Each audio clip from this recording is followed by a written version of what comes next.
lantaran doa ieu teh akur jeung wa iyam saskallahu bidurin. Allahumma lakal hamdu Gusti ka Gusti sadaya puji. Wa minkal farajus sadayana nu Gusti kabungahan. Wa ilaikal mustaqab bebeja dengan ka Gusti unggul teu pernah ka makhluk, teu pernah ka jelema, teu pernah ka sasaha ka Gusti unggul. Wa bikal musta'an ka Gusti unggul tempat pepentaan menta tulung jeung sajabana. Abdi ma wala haula wala quwata illa billahil aliyil azim. Akur jeung nu tadi. Batak nerop jasa tah.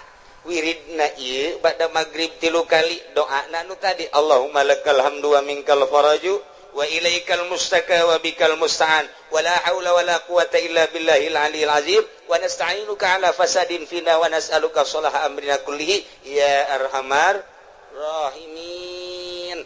Tanjebkeun ke ka jero hate urang boga hajat boga naon baca ieu Gusti abdi ge hamba Gusti abdi teh hamba Gusti nu dhaif abdi mah teu boga ilmu ka Gusti teh wa ma utitum minal ilmi illa qalila. Turunan abdi mah jasa kieu Gusti maha uninga pangkat abdi eueuh nanaonan Gusti boro-boro menurut Gusti menurut manusia ge abdi mah ditoler-toler tapi kabutuhan abdi seueur Gusti lantaran abdi teh geus imah tangga moal menta kasalian Gusti abdi moal menta ka makhluk moal menta ka jelema moal menta ka atasan abdi mah ka Gusti bae nyangakeun sadaya-daya ka Gusti adapun ke Gusti merena nyangakeun kumaha Gusti bae meureun melalui maung melalui orai melalui ucing melalui tangan-tangan manusia urusan kitu mah nyangakeun ka Allah ngan abdi nyuhunkeunana teu kasasangan ka Gusti wungkul baca doana nu eta Allahumma lakal hamdu wa minkal faraju wa ilaikal mustaka wa anta bikal musta'an wala haula wala quwata illa billahil aliyil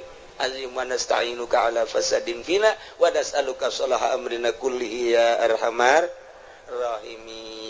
Geus sakali deui wayahna ba'da magrib wiridkeun ayat ieu 3 kali haju urang ngadoa nu tadi kukula teu ditulis doana husnuzon geus barari sakabeh.